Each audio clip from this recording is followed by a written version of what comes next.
టీశాట్ వీక్షకులకు స్వాగతం. మనం గ్రూప్ 1 ప్రిలిమ్స్ కమ్ మెయిన్స్కి సంబంధించినటువంటి భౌగోళిక శాస్త్రానికి సంబంధించిన అనేక అంశాలను మనం చర్చించుకుంటూ వస్తున్నాం. ఇందులో భాగంగా భూగ్రహానికి సంబంధించినటువంటి వాతావరణ నిర్మాణము, సంఘటనము, శీతోష్ణ స్థితికి సంబంధించినటువంటి అనేక అంశాలను కూడా చర్చించుకుంటున్నాం. అందులో భాగంగా ఈరోజు మనము వాతావరణ నిర్మాణంలో ఉన్నటువంటి రెండవ పొర అయినటువంటి స్ట్రాటోస్పియరు దానికి సంబంధించినటువంటి ప్రత్యేకమైనటువంటి అంశాలను మనం చర్చిస్తాం. ఇంతకుముందు మనం చూసినట్లుగా వాతావరణాన్ని రెండు పొరలుగా విభజిస్తే కింద దాన్ని హోమో ఆవరణము, పైన ఉన్న దాన్ని హెటరో ఆవరణం అని అన్నాం. ట్రోపో ఆవరణము సుమారు 18 కిలోమీటర్ల ఎత్తు వరకు విస్తరించి ఉంటే దానిపైన ఉన్నటువంటి స్ట్రాటో ఆవరణము మీన్ సీ లెవెల్ నుంచి అంటే సముద్ర మట్టం నుంచి 50 కిలోమీటర్ల వరకు విస్తరించి ఉంది. దాని తరువాత ఉన్నటువంటి వాతావరణంలో పొర మీజో ఆవరణము, దానిపైన ఉన్నది థర్మల్ అంటే ఐనో ఆవరణము లేదా థర్మోస్పియర్, దానికి ఎగువన ఉన్నది క్రమంగా విశ్వంతో కలిసిపోయే అంటే వ్యాక్యూమ్తో శూన్యంతో కలిసిపోయేటువంటి పొర ఎగ్జో ఆవరణము లేదా ఎగ్జోస్పియర్. రెండవ పొరను కనుక మనం పరిశీలించినట్లయితే స్ట్రాటో ఆవరణం యొక్క ఎత్తు 50 కిలోమీటర్ల వరకు విస్తరించింది. దీనిలో దిగువన ఉన్నటువంటి ఆవరణము isothermal in nature, means there is no change in the temperature values up to an altitude of 23 or 24 kilometers from the mean sea level, that is from tropopause onwards. So tropopause అనేది కూడా మనం చూస్తున్నాము. దీన్ని cold trap అని కూడా అంటారండి. Cold trap అనడానికి గల కారణం ఏమిటంటే మీన్ సీ లెవెల్ దగ్గర నుంచి ఆవిరైనటువంటి వాటర్ వేపర్ ఏదైతే ఉందో అది almost it reaches up to tropopause and the tropopause never allows the water vapour to escape from the troposphere. ఒకవేళ ఈ ట్రోపో ఆవరణ నుంచి కనుక ఈ నీటి ఆవిరి కనుక పైకి వెళ్ళినట్లయితే ట్రోపోపాజ్ లేని సమక్షంలో అలా వెళ్ళడానికి అవకాశం ఉంది. ఇలా వెళ్ళినట్లయితే కనుక భూమి మీద నీరు ఆనవాళ్ళు కూడా మిగిలేవి కావు. ఈ విధంగా భూమి యొక్క ఆవరణ వ్యవస్థల్ని లేదా జీవ వైవిధ్యాన్ని లేదా జీవం యొక్క ఆవిర్భావాన్ని కాపాడగలిగిందంటే అది ట్రోపోపాజ్ అని చెప్పుకోవాలి. దీనిపైన ఉన్నటువంటి స్ట్రాటా ఆవరణలో దిగువన ఉన్న స్ట్రాటా ఆవరణము ఐసోథర్మల్ ఇన్ నేచర్ అంటే సమాన ఉష్ణోగ్రతను కలిగి ఉంటుంది. ఎప్పుడైతే ఉష్ణోగ్రతల్లో విలువలలో మార్పు లేదో పీడన ప్రవణతలు ఉండవు, అంటే ప్రెజర్ డిఫరెన్సెస్ ఉండవు, ప్రెజర్ గ్రేడియంట్ ఉండదు. పీడన వ్యవస్థలో ఎప్పుడైతే హెచ్చుతగ్గులు లేకుండా ఉంటాయో పవన వ్యవస్థ కూడా ఆవిర్భవించదు. కాబట్టి అందువల్ల ఈ దిగువన ఉన్నటువంటి ఈ స్ట్రాటో ఆవరణపు పొర జెట్ విమానాలు ప్రయాణించడానికి చాలా అనుకూలమైనటువంటి పొర. అధిక లోడ్ని క్యారీ చేయగలిగినటువంటి కార్గో ప్లేన్స్ ఇవన్నీ కూడా. సో వీటికి ఇంధన సామర్థ్యం అనేది చాలా ప్రధానమైన అంశం. ట్రోపో ఆవరణలో ఉన్నట్లయితే అనేక కల్లోలాలు అలజడులు ఉంటాయి కాబట్టి పవన వ్యవస్థ ఉంటుంది. కాబట్టి ఈ ఘర్షణ అంటే ఫ్రిక్షనల్ ఫోర్సెస్ ఎక్కువ ఉంటాయి కాబట్టి దాని నుంచి వచ్చేటటువంటి ఇంధన సామర్థ్యం అంటే మైలేజ్ కూడా చాలా తక్కువ ఉంటుంది. కాబట్టి అధిక మైలేజ్ని పొందడం కోసం చాలా ప్రశాంతమైనటువంటి దిగువ స్ట్రాటా ఆవరణలో ప్రయాణిస్తాయి. ఈ 23 కిలోమీటర్ల వరకు చాలా ఐసోథర్మల్గా ఉంటుంది. ఇక 23 కిలోమీటర్ల నుంచి 35 కిలోమీటర్ల వరకు ఇక్కడ మరొక లేయర్ ఉంది. దాన్నే ఓజోన్ లేయర్ అంటాను చూసాం. ఈ ఓజోన్ లేయర్నే, ఓజోన్ పొరనే కెమోస్పియర్ అని కూడా అంటామండి. So కెమోస్పియర్ CHEMO. సో ఈ కెమోస్పియర్ కూడా చాలా ప్రధానమైనటువంటి పొర భూమి యొక్క జీవ వైవిధ్యాన్ని కాపాడడంలో. ఇక్కడ ఉన్నటువంటి కెమోస్పియరు ఈ ప్రాంతంలో ఉన్నటువంటి కెమోస్ఫియర్ ఏం చేస్తుందంటే దీంట్లో ఓజోన్ కాన్సన్ట్రేషన్ అనేది ఎక్కువగా ఉంటుంది. భూమి మీద ఉన్నటువంటి మొత్తం ఓజోన్లో అంటే వాతావరణంలో ఉన్న మొత్తం ఓజోన్లో 90% వరకు ఇక్కడ ఉంటే ఒక 10% వరకు ఓజోను ట్రోపో ఆవరణలో ఉంటుంది. ఈ ఓజోన్ యొక్క ప్రాధాన్యత మనం గమనించాం. It never allows the UV radiation to enter into the ట్రోపోస్పియర్లోకి రావడానికి అది ఎప్పుడు కూడా అనుమతించదు. ఈ యూవీ రేస్లో కూడా 3 రకాలు ఉన్నాయండి. ఒకటి వచ్చి యూవీఏ, రెండవది యూవీబి, మూడవది యూవీసి. ఈ యూవీఏని కనుక గమనించినట్లయితే ఇట్స్ నాట్ హార్మ్ఫుల్, పెద్దగా ప్రమాదకరమైనటువంటి కిరణాలు కావు ఇవి. యూవీబి, యూవీసి ఈ రెండు కూడా చాలా ప్రమాదకరమైన కిరణాలు. వీటి యొక్క తీవ్రత చాలా ఎక్కువగా ఉంటుంది. ఇవన్నీ కూడా యూఏ కానివ్వండి, బి కానివ్వండి, సి కానివ్వండి, ఇవన్నీ కూడా ఎలక్ట్రికల్లీ ఛార్జ్డ్ ఎలక్ట్రోమాగ్నెటిక్ వేవ్స్. ఇవన్నీ కూడా విద్యుదావేశపూరితమైనటువంటి తరంగాలు. ఈ హై ఎనర్జీ కెపాసిటీ వల్ల even they can penetrate into the human bodies. So మనిషిలో కూడా చొచ్చుకోగల సామర్థ్యం కలిగినటువంటి ఇవి. యూవీసీ అనేది never enters into the earth troposphere. యూవీసీలు అనేది ఎందువల్ల ఎంటర్ కాలేదంటే ఇక్కడ ఉన్నటువంటి ఓజోన్ ఏదైతే ఉందో ఆ ఓజోన్ రేస్ కంప్లీట్గా యూవీసీని అబ్జర్వ్ చేసేస్తాయి లేదా రిఫ్లెక్ట్ చేసేస్తాయి. They reflect back into the space, either reflect or they absorb. ఇక ట్రోపో ఆవరణలోకి ఎంటర్ అయ్యేది కేవలం యూవీబి మాత్రమే. యూవీబి ప్రీవియస్ సివిల్స్కి వచ్చినది మళ్ళీ గుర్తుపెట్టుకోండి. సో యూవీబి కూడా చాలా హార్మ్ఫుల్. సో యూవీబి మాత్రమే ఎంటర్ అవుతుంది.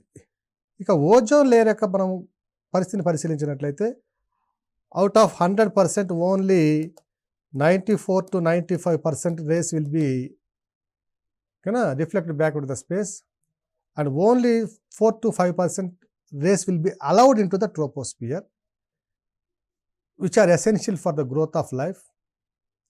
బతకడానికి, జీవించడానికి చాలా అత్యవసరమైనటువంటివి, ఆవశ్యకమైనవి. కానీ మానవ ప్రేరిత కారణాల వల్ల, ఆంథ్రోపోజెనిక్ ఫ్యాక్టర్స్ వల్ల ఏమవుతుందంటే some of the gases which are going to release into the atmosphere, they are depleting the ozone layer. ఎలా డిప్లీట్ చేస్తున్నాయంటే ఇంతకుముందు చెప్పుకున్నాం మనం, ఈ ట్రోపోపాజ్ అనేది కొంచెం వీక్ లేయరు. ఈ వీక్ లేయర్ ఉండడం వల్ల ఏమవుతుందంటే మనకి శీతాకాలంలో, వింటర్ సీజన్లో టెంపరేచర్స్ బాగా తగ్గిపోయినప్పుడు ఈ ధ్రువ ప్రాంతాల దగ్గర ఉన్నటువంటి ఈ ఓజోన్ పొర తన సామర్థ్యాన్ని కోల్పోవడం వల్ల, కొరియాలిస్ బల ప్రభావం వల్ల వాయువులన్నీ కూడా పరిభ్రమిస్తూ ఉంటాయి. ఇది మరలా చూద్దాం ఈ అంశం. ఈ కొరియాలిస్ బల ప్రభావం వల్ల some of the gases will be entered in to the stratosphere when the tropopause loses its properties during severe cold winters. So ఈ విధంగా ఎంటర్ అయినవి ఏం చేస్తున్నాయంటే ఇక్కడ ఈ ఓజోన్ లేయర్ని దెబ్బతీస్తున్నాయి. ఇక్కడ మనకి ప్రధానమైనటువంటి అంశం ఏమిటంటే, మెయిన్స్ పాయింట్ ఆఫ్ వ్యూలో ఓజోన్ పొర క్షీణతకు గల కారణాలు మరియు పర్యవసానాలు చర్చించండి అన్నప్పుడు అందరూ అభ్యర్థులు కూడా చేసేటటువంటి ఒక మిస్టేక్ ఏమిటంటే, ఇక్కడ అసలు ఓజోన్ పొర దెబ్బతినడానికి గల కారణాలు చెప్తున్నారు కానీ దాని భౌగోళికంగా ఏ కారణం అనేది చెప్పలేకపోతున్నారు. అంటే వాళ్ళకి గైడెన్స్ లేకుండా పోతుంది. అందువల్ల ఇటువంటి ప్రశ్నని మీరు కనుక వచ్చి ఆన్సర్ చేసేటువంటి పరిస్థితి ఎదురైతే, మొట్టమొదటిగా ఓజోన్ పొర దెబ్బతినడానికి ఓజోన్ పొరను గురించి చెప్పండి. స్ట్రాటోస్పియర్లో ఇది 23 లేదా 24 కిలోమీటర్ల నుంచి 35 కిలోమీటర్ల వరకు, గరిష్టంగా 90% వరకు విస్తరించి ఉంది. ఈ పొర దెబ్బతినడానికి ప్రధాన కారణం ఈ క్రింది అంశాలు: క్లోరోఫ్లోరోకార్బన్స్, హైడ్రోక్లోరోఫ్లోరోకార్బన్స్, ఇవన్నీ చెప్తాం ఇప్పుడు. ఇవి ఎందువల్ల స్ట్రాటో ఆవరణలోకి వెళ్తున్నాయనే విషయాన్ని చెప్పండి. ట్రోపోపాజ్ బలహీనమైనటువంటి పొర కాబట్టి అతి శీతలమైనటువంటి శీతాకాల పరిస్థితుల్లో ధృవాల వద్ద ఈ పొర తన ధర్మాలను కోల్పోవడంతో కొరియాలిస్ బల ప్రభావం వల్ల అన్ని వాయురాశులతో పాటు అన్ని వాయురాశులతో పాటు ఓజోన్ పొరను దెబ్బతీసే కొన్ని వాయురాశులు కూడా స్ట్రాటోస్ఫియర్లోకి ఎంటర్ అయ్యి ఓజోన్ లేయర్లో ప్రవేశించడం వల్ల ఈ పొర దెబ్బతింటుందనే అంశాన్ని మీరు ప్రస్తావించండి. ఇక ఓజోన్ పొరను దెబ్బతీసేటటువంటి అంశాలు లేదా వాయువులు కనుక మనం పరిశీలిస్తే అవి మొట్టమొదటిది సిఎఫ్సిస్, క్లోరోఫ్లోరో కార్బన్స్.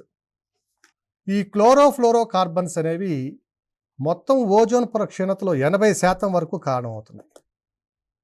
దీని తరువాత మొదటిది సిఎఫ్సిస్, రెండవది హెచ్సిఎఫ్సిస్, హైడ్రోక్లోరోఫ్లోరో కార్బన్స్, హెచ్సిఎఫ్సిస్. ఈ సిఎఫ్సిస్ 80% వరకు కారణమైతే హెచ్సిఎఫ్సిస్ చాలా తక్కువ పరిధిలో కారణమవుతున్నాయి. వీటి తర్వాత హేలాన్స్ అంటామండి. ఈ హేలాన్స్ వచ్చి ఫైర్ ఫైటింగ్లోను, రాకెట్ లాంచింగ్ వెహికల్స్లోను ఫ్యూయల్గా యూజ్ చేస్తారు. దాని నుంచి రిలీజ్ అవుతాయి హేలాన్స్ అనేవి. నథింగ్ బట్ ద హాలోజన్స్ ఇవి. వీటి తర్వాత మిథైల్ బ్రోమైడ్, ఇవి కూడా ప్రీవియస్ సివిల్స్కి వచ్చినండి, గుర్తుపెట్టుకోండి. Next nitrides of oxygen.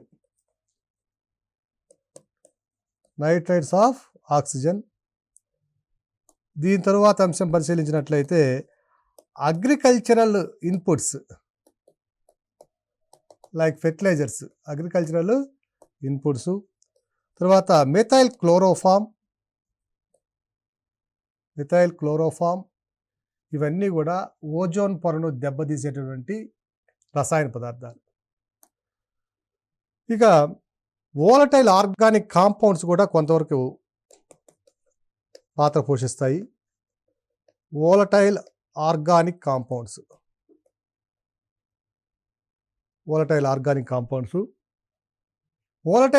కాంపౌండ్స్కి ఉదాహరణ ఫార్మాల్డిహైడ్, బెంజిన్ మొదలైనవి. ఇక హ్యాలన్స్ అంటే హాలోజన్స్లో ఉన్నటువంటి ఫ్లోరిన్, క్లోరిన్, బ్రోమిన్, ఈ మూడు కూడా ప్రధానమైన కారణాలు. అసలు ఓజోన్ పొర దెబ్బతినడానికి ఓజోన్ పొర యొక్క సాంద్రత లేదా డెన్సిటీ అనేది డిక్రీజ్ కావడానికి ప్రధానమైన అంశం ఏమిటంటే O3 అనేది ఎప్పుడూ కూడా it is under the influence of UV రేస్తో నిరంతరము చర్య జరుగుతూనే ఉంటుంది. O3 ఇది చర్యనందుతూ O2+Oగా మారి అదే యూవీ రేస్ సమక్షంలో మరలా O3గా మారుతుంది. ఈ సందర్భంలో O2Oగా విడిపోయినటువంటి సందర్భంలో హాలోజన్స్ అయినటువంటి ఫ్లోరిన్, క్లోరిన్, బ్రోమిన్ ఇవి కనుక ఓజోన్ లేయర్లోకి ప్రవేశించినట్లయితే ఇవి హై ఎలక్ట్రోనెగటివిటీ ఎలిమెంట్స్, అత్యధిక రుణాత్మక విలువ కలిగినటువంటి మూలకాలు ఇవి ఫ్లోరిన్ కానివ్వండి, క్లోరిన్ కానివ్వండి, బ్రోమిన్ కానివ్వండి ఏమవుతుందంటే ఈ ఫ్రీ ఆక్సిజన్ ఆటంతో చర్య నొందితే ClO కానివ్వండి, FO కానివ్వండి, BRO కానివ్వండి, ఇలాంటి కాంపౌండ్స్, వీటితో ఉన్నటువంటి కాంపౌండ్స్ ఏర్పడడానికి అవకాశం ఉంది.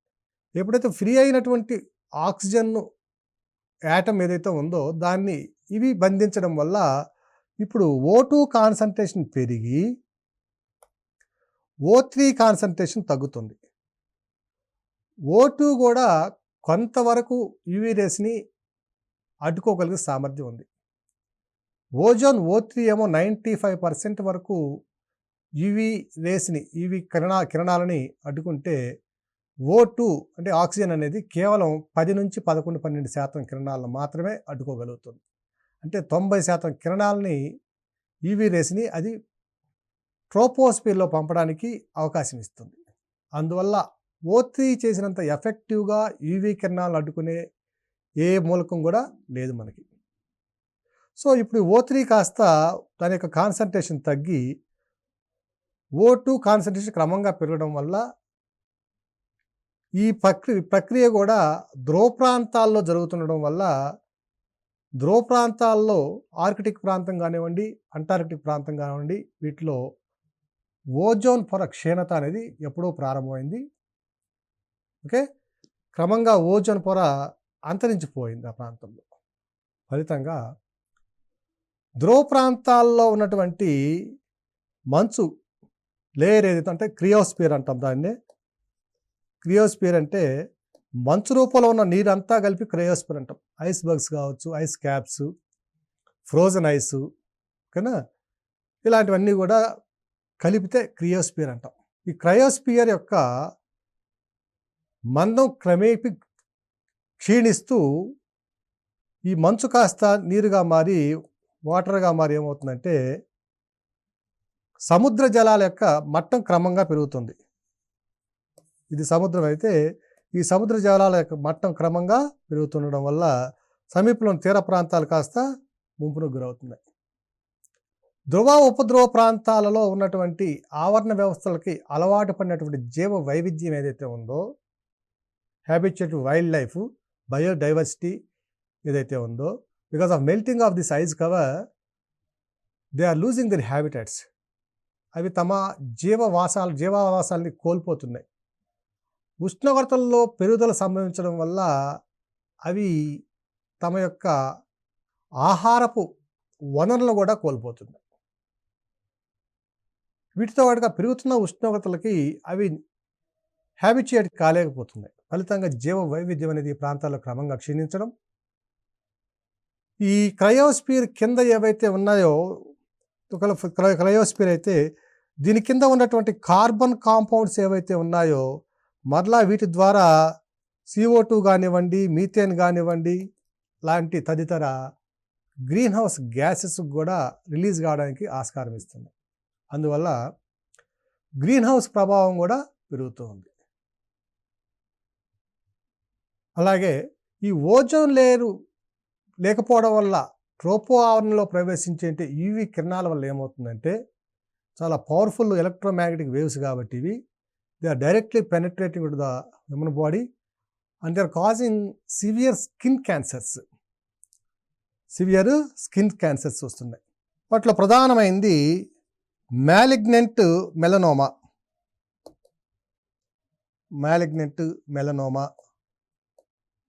మరొకటి బాసల్, తదితర స్కిన్ క్యాన్సర్స్ రావడానికి కూడా ఆస్కారం ఉంది.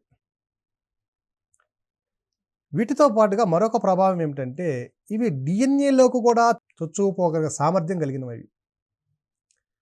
ఫలితంగా డిఎన్ఏలో ఉన్నటువంటి జీనోమ్ సీక్వెన్సింగ్ కూడా మార్చగలిగినటువంటి క్యాపబుల్ రేస్ ఇవి. ఏదైనా నేరచరిత కలిగిన వాళ్ళు కానివ్వండి, లేదా సామాజిక అశాంతి కలగడానికి కారణం కానివ్వండి, అలాంటి వాటి అంశాలలో నేరస్తులను పట్టుకోవడంలో కూడా కొన్ని సందర్భాల్లో మనకి చేదు సంఘటనలు ఎదురు కావడానికి అవకాశం ఉంది. ఉదాహరణకి ఒక వ్యక్తి ఇంకొక ఆమెతో సంబంధం కలిగి తన బిడ్డలకు జన్మనిచ్చారు. కొంతకాలం తర్వాత ఆ బిడ్డలతో సంబంధం లేదన్నారు అనుకోండి, అప్పుడు మనం చేయవలసిందని డిఎన్ఏ టెస్ట్ చేస్తాం. కానీ ఈ యూవీ రేస్ ప్రభావానికి కనుక గురైతే డిఎన్ఏ కూడా చేంజ్ అయిపోయి నేరస్తుని పట్టుకోవడంలో మనము కొన్ని సమస్యల్ని ఎదుర్కోవాల్సి వస్తుంది. అదేవిధంగా డిఎన్ఏ చేంజ్ కావడం వల్ల కొన్ని జీవజాతుల మనుగడ కూడా భవిష్యత్తులో ప్రశ్నార్థకమైనటువంటి పరిస్థితి ఉందండి. వీటి తర్వాత చూసినట్లయితే మరొక సమస్య ఐ డ్యామేజ్. అంటే కంటిలో ఉన్నటువంటి ప్రధానమైన సూక్ష్మమైన పొరలు ఏమైతే ఉన్నాయో అవి దెబ్బతిని కెటరాక్ట్ ప్రాబ్లమ్స్ రావడానికి, కన్నా కంటి చూపు కోల్పోవడానికి కూడా అవకాశాలు ఉన్నటువంటి పరిస్థితి యూవీ రేస్ది. ఇక అగ్రికల్చర్ ప్రొడక్షన్ విషయానికి వస్తే యూవీ రేస్ వల్ల ప్రధానంగా సోయాబీను, రైసు వీటి యొక్క ఈల్డింగ్ క్యాపబిలిటీస్ తగ్గిపోతాయి. అంటే ఉత్పాదక సామర్థ్యాన్ని కోల్పోతాయి. ఫలితంగా భవిష్యత్తులో ఆహార సంక్షోభానికి దారితీయడానికి కూడా అవకాశం ఉంది. సో ఇవన్నీ కూడా యూవీ రేస్ ట్రోపో ఆవరణలో ప్రవేశించడం వల్ల జరిగే అనర్థాలు. దీనికి గల కారణం మనకు తెలిసిందే ఓజోన్ పొర క్షీణత. సో మరి ఈ ఓజోన్ పొర క్షీణతకు సంబంధించిన అంశాలను మనం గమనించాం. దీనికి సంబంధించిన ప్రోటోకాల్ ఒప్పందం ఏమంటే మాంట్రియల్ ప్రోటోకాల్ 1984. ఈ మాంట్రియల్ ప్రోటోకాల్ ప్రకారము మనం ఏవైతే ఓజోన్ పొర క్షీణతకు కారణమైనటువంటి వాయురాశుల్ని లేదా పదార్థాలు మనం చూసామో వాటన్నిటి కూడా అనేక ఫేజెస్లో క్రమంగా తగ్గించుకుంటూ వచ్చి కన్నా ఓజోన్ పొర క్షీణతకు గురి కాకుండా కాపాడవలసిన బాధ్యతని అన్ని దేశాలు భుజానెత్తుకున్నాయి.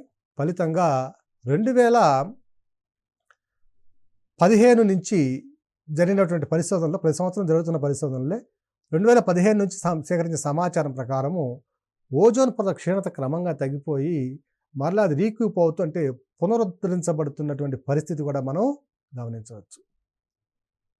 సో ఇది వాతావరణ నిర్మాణంలో ఉన్నటువంటి స్ట్రాటోస్పియర్ ఎదుర్కొన్న సమస్య ఓజోన్ పొర క్షీణతకు సంబంధించిన అంశం. ఇది హోమోస్పియర్. ఇక హోమోస్పియర్కి వచ్చేసరికి ఇక్కడ ఉష్ణోగ్రత క్షీణత వల్ల ట్రోపో ఆవరణంలో టెంపరేచర్స్ తగ్గిపోయి భూమధ్యరేఖ వద్ద -80 నుంచి 85 డిగ్రీల సెంటీగ్రేడ్లకు చేరితే టెంపరేచర్ ఇన్వర్షన్ అని చెప్పాం. ఇక్కడ ఉష్ణోగ్రత విలోమం, టెంపరేచర్ ఇన్వర్షన్. ఇక్కడేమో నార్మల్ ల్యాప్స్ రేట్ అంటే ఉష్ణోగ్రత క్షీణత. ఎక్కడండి ఉష్ణోగ్రత క్షీణత అంటే ట్రోపోస్పియర్లో. ఇది ఉష్ణోగ్రత విలోమం. ఉష్ణోగ్రత విలోమం ఏమో స్ట్రాటోస్పియర్లో. ఈ ఉష్ణోగ్రత విలోమం వల్ల ఉష్ణోగ్రతలు పెరుగుతున్నాయి. ఇక్కడ టెంపరేచరు పెరుగుతుంది, క్షీణత వల్ల ఇక్కడ టెంపరేచరు తగ్గుతుంది. సో ఉష్ణోగ్రత పెరగడం వల్ల క్రమంగా ఈ స్ట్రాటోపాజ్ అంటే స్ట్రాటో ఆవరణాన్ని, దానిపైన ఉన్నటువంటి మీజో ఆవరణాన్ని,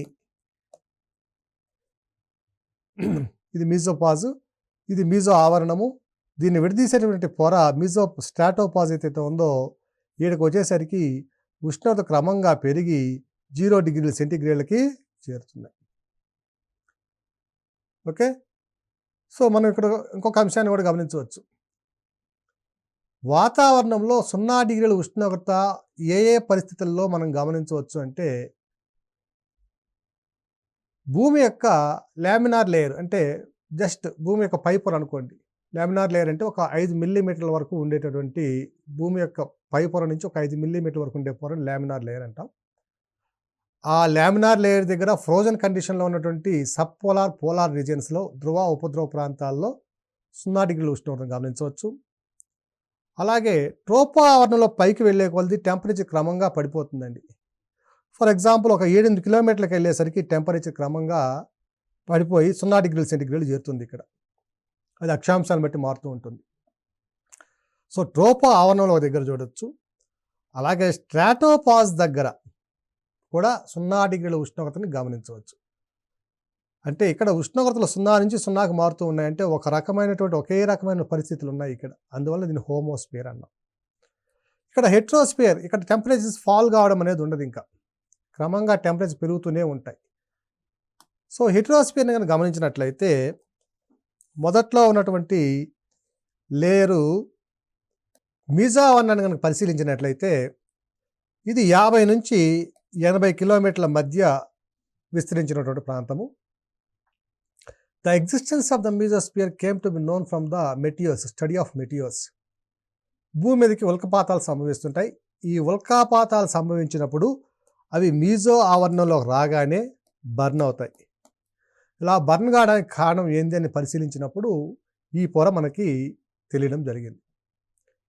సో దీన్ని మీజోస్పియర్ అంటున్నాం. దీనికే ఉన్న ఇంకొక పేరు ఏంటంటే ఎక్స్టర్నల్ ట్రోపోస్పియర్. బాహ్య ట్రోపో ఆవరణం అని కూడా అంటాం. ఇక్కడ కూడా ఉష్ణోగ్రతలు క్రమంగా తగ్గడం గమనించవచ్చు. ఈ ఎక్స్టర్నల్ ట్రోపోస్పియర్ చివరికి వెళ్ళేసరికి ఉష్ణోగ్రతలు వచ్చి 80 కిలోమీటర్ల ఆల్టిట్యూడ్ వద్ద -100 డిగ్రీల సెంటీగ్రేడ్లు చేరుతాయి. దీనిపైన ఉన్న ఆవరణము థర్మోస్పియర్. దాని ఎగువన ఉన్నటువంటి స్పియర్ ఆవరణం వచ్చి ఎగ్జోస్పియర్.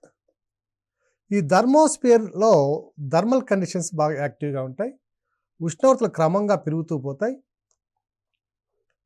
పెరుగుతూ వెళ్ళి ఈ థర్మోస్పియర్ని కనుక గమనించినట్లయితే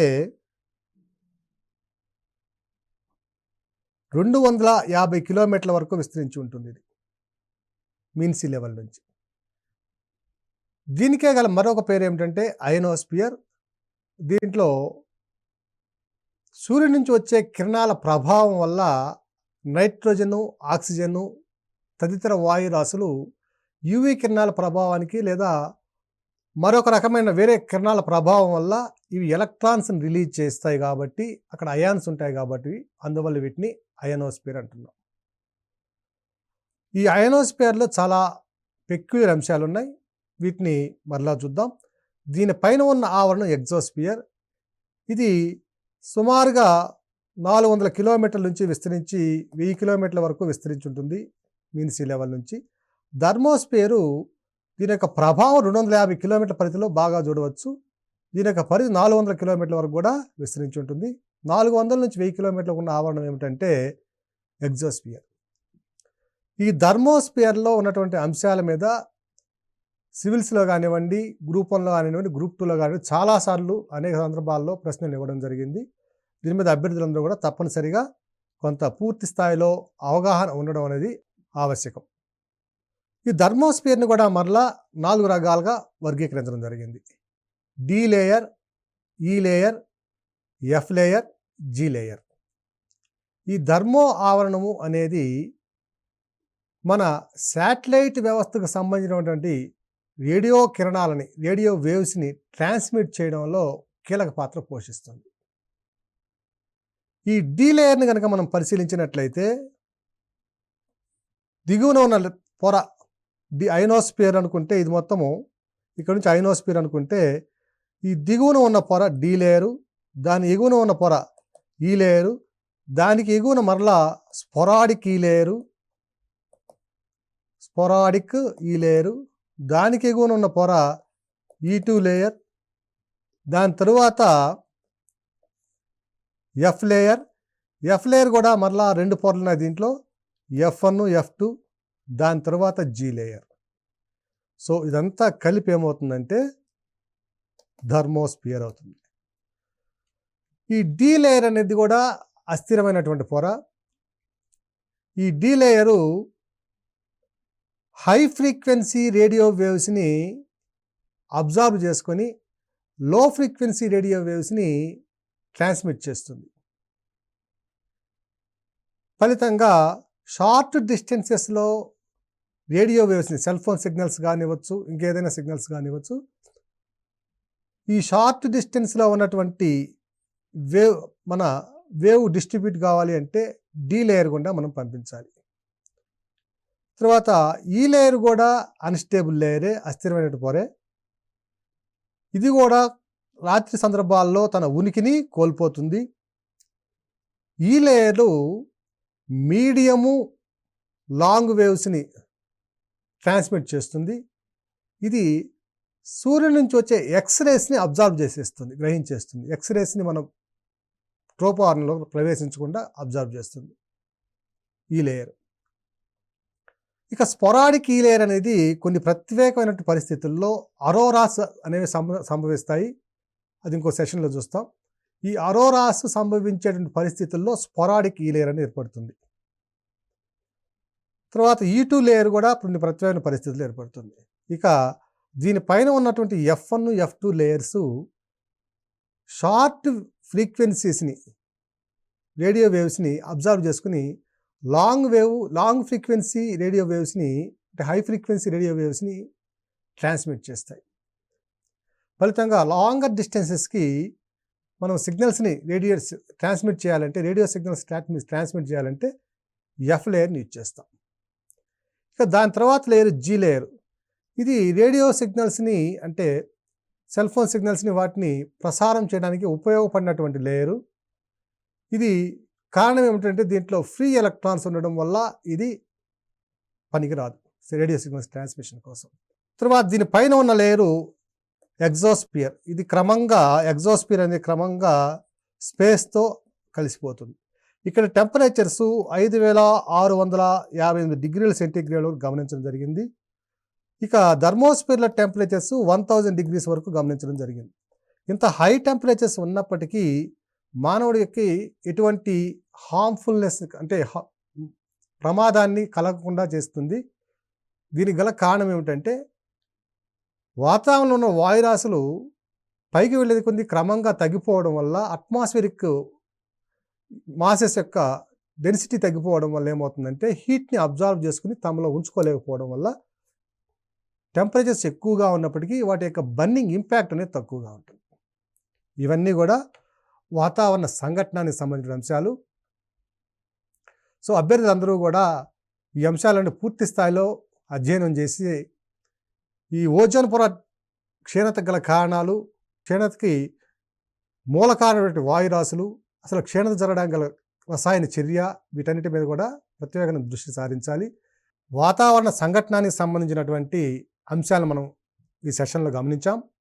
ఇందులో భాగంగా స్ట్రాటోస్ఫియరు, దానిపైన ఉంటే మీజోస్ఫియరు, థర్మోస్ఫియరు, ఎగ్జోస్ఫియర్లో అనేక అంశాలను పరిశీలించాం.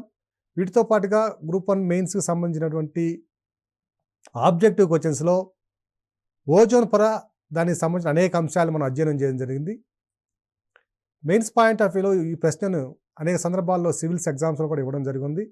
కాబట్టి అభ్యర్థులందరూ కూడా ఇట్లా ఆబ్జెక్టివ్లోను అట్లా డిస్క్రిప్టివ్లోను సమగ్రమైనటువంటి అధ్యయనం చేసి దీని మీద పూర్తి స్థాయిలో పట్టు సాధించాలని ఆశిస్తున్నాం. ధన్యవాదాలు.